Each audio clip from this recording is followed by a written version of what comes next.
Today is a day of celebration. We celebrate fathers and father figures. That's why if you look on the table, you will see also that there is a woman. It's not a mistake. She is the tool by which a man acknowledges that he is a father.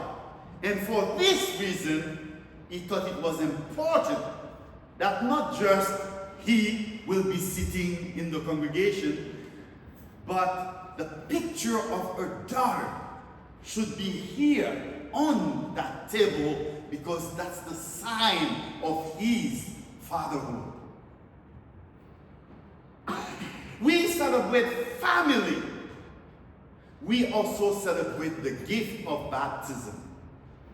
And yet, the gospel appointed for today begins with Jesus talking about fear. Not joy, not celebration, not success, fear. 3 times in this gospel, Jesus says, do not be afraid. Do not be afraid. And finally, do not be afraid. Now, if Jesus has to say 3 times, perhaps it is because he knows something about us. He knows how easily fear can take hold of our hearts. He knows how easily fear can shape our decisions. He knows how often fear becomes the loudest voice in the room. And let's be honest, there is plenty to fear these days. People worry about their health. People worry about their jobs. People worry about their children. People worry about their immigration status. Black folks worry about discrimination. People worry about violence in our neighborhoods. People worry about paying rents. People worry about the future of our country. People worry about the future of our church. Fear is everywhere, and let me express it. Fear is also powerful. Fear can make us hide. Fear can make us angry. Fear can make us suspicious. Fear can make us forget who we are and whom we belong. But Jesus says, do not be afraid. And that raises an important question. Why not? Why we should not be afraid? Because Jesus is certainly not pretending that life is easy. He is not promising that discipleship will be comfortable.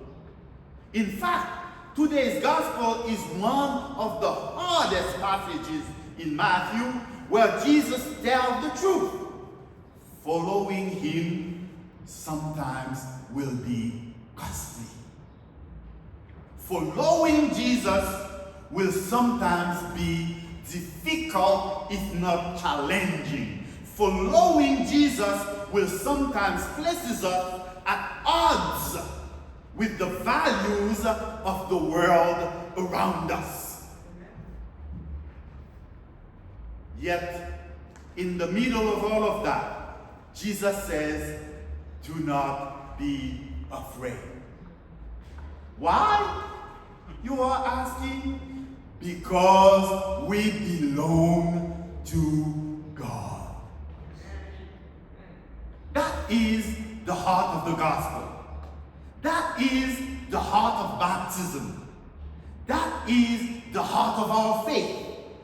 We belong to God. Listen again to what Jesus says. Are not 2 sparrows sold for a penny? Yet not one of them will fall to the ground apart from your Father. And then even the hairs of your head are all counted. Now, some of us make that counting, Jeff and I, easier than others. But the point remains, God knows us, God sees us, and God cares for us, and God treasures us. And if God notices a sparrow, how much more does God notice us? If God counts the hairs on your head, how much more does God know the joys and struggles of your heart? If God watches over creation, how much more does God watch over God's beloved children? That is why Jesus can say, do not be afraid. Not because life is easy, but because we belong to God. And my friends, that brings us to baptism. In a few moments, we will gather around that temporary baptismal font, if I can call it this way, because that one placed here seems to be a little bit hidden. And I wanted this baptism to be public, to be a public commitment made by parents because they want their child to belong to God. So, we will pour water, we will pray, we will make promises. Parents will make promises. The whole congregation, because sometimes we forget that it is not just the job of the parents or the job of the priest. It is the whole congregation who will make promises. And those promises matter because it takes a village. It takes a village. But before any promise we make to God, I want you to know that there is a promise God makes to us. God says, you are my beloved. You are mine. I will never leave you. I will never forsake you. That is what baptism proclaims. Not that Riley will never face hardship. Not that Riley will never experience disappointment. Not that we will never know grief. Life will bring all of those things. But we know that. Every parent knows that. Every father knows that. Every grandparent knows that. You cannot protect a child from every hurt. You cannot remove every obstacle from their path. You cannot guarantee that what tomorrow will bring. But you can teach them that they are loved. You can teach them that they are valued. You can teach them that they are never alone. And that is exactly what God does for us. God does not promise us a life without storms. God promises to be with us in the storm. God does not promise a life without challenges, but God promises to walk beside us through every challenge. God does not promise us a life without fear. God promises that fear will never have the final word. Why? Because we belong to God. Let me tell you the first story of my sermon today. A father was teaching his young child to ride a bicycle. You know how it goes. The child is excited 1 minute and terrified the next. They put on the helmet, they climb into the bicycle, they grip the handlers so tightly that their knuckles turn almost white, and they look back and ask an important question. Dad, are you holding on? Of course the father says yes. So the child starts pedaling. A little wobble, a little shake, a little panic, and again, Dad, are you holding on? Yes, I'm there.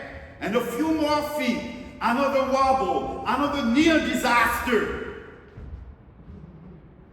Dad, are you still holding on? Yes. Eventually, the child gains confidence and begins to ride. What the child does not realize is that the father has already let go. Not because he has stopped caring, not because he has walked away, but because everything the child needs has already been given. The confidence that there is a father holding her on.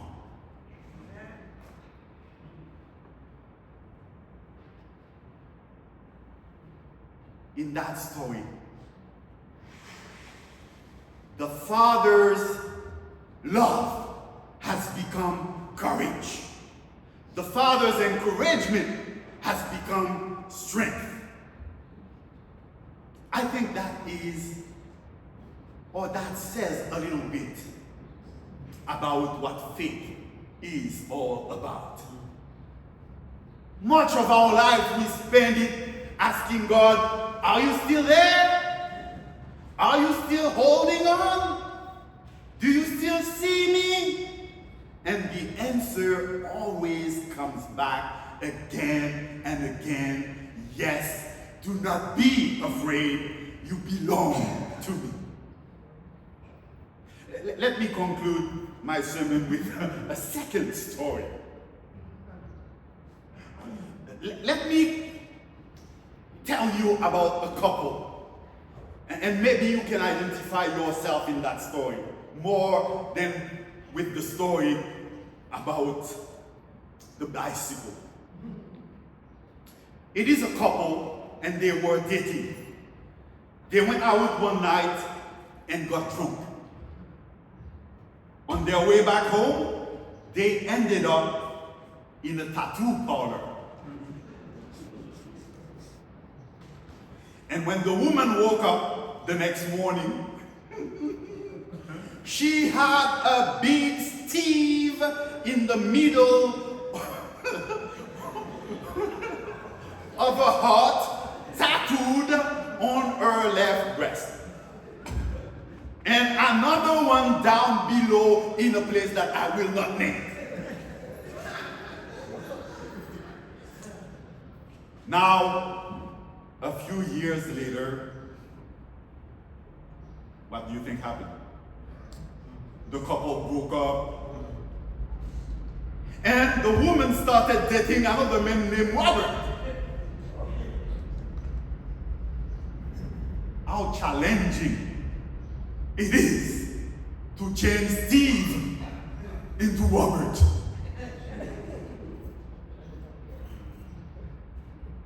That's crazy things that you don't do when you are drunk.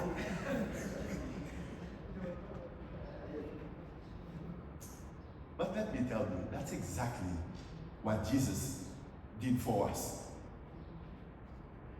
Jesus took the cross, which was the mark of Steve, and changed it to a symbol of grace.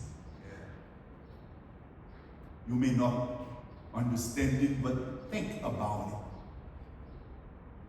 it. He made us children of the kingdom with a symbol of oppression. The cross was there to crush a human being. And Jesus changed it into an instrument of salvation.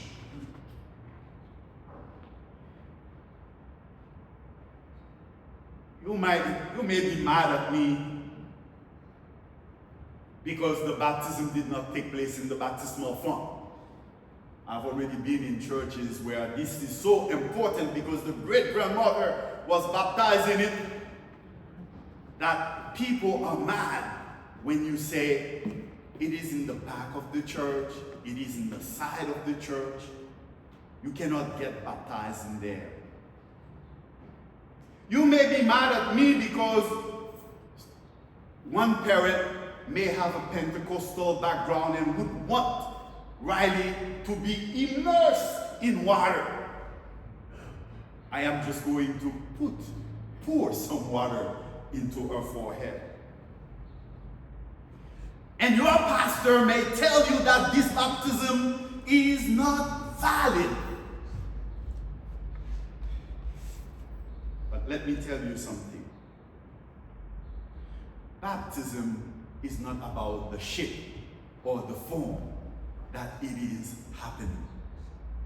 Baptism is the moment we become actively engaged in the Jesus movement so that we accept that we belong to God. You see, one of the first gestures that I am going to do after I pour water onto Riley's forehead will be to mark her with the sign of the cross. That's not the mark of Steve. That's the mark of Christ. Church, that is good news when the world tells us that we are not enough and that God is saying we belong to. Hey church, Jane, don't do that to me. Please be with me. When fear whispers that we are alone, what do we answer? We belong to God. When failure tells us that we are alone, what do we answer? We belong to God. When grief tells us that hope is gone, what do we answer? We belong to God. When uncertainty make tomorrow feel frightening, we answer, we belong to God. When our biological father turns his back on us, what do we answer? We belong to God. We don't need to make our husband miserable because our biological father turns his back on us. What we do is that we answer because we belong to God. And because we belong to God, we can keep loving. Because we belong to God, we can keep hoping. Because we belong to God, we can keep serving. Because we belong to God, we can keep trusting. Because we belong to God, we do not have to let fear run our lives. Because we belong to God, we don't have to make any man pay for the Father who walked away from us. Today we celebrate fathers. Today we celebrate the baptism. Today we celebrate the gift of family and community. But beneath all of those celebrations is even a greater truth. Before we choose God, God chose us. Before we love God, God loved us. Before we call upon God's name, God called us by name. And that is why Jesus can look at frightened disciples. That is why Jesus can look at anxious parents. That is why Jesus can look at a child being brought to the front. That is why Jesus can look at every one of us and say, do not be afraid because you belong. And because we belong, we should say thanks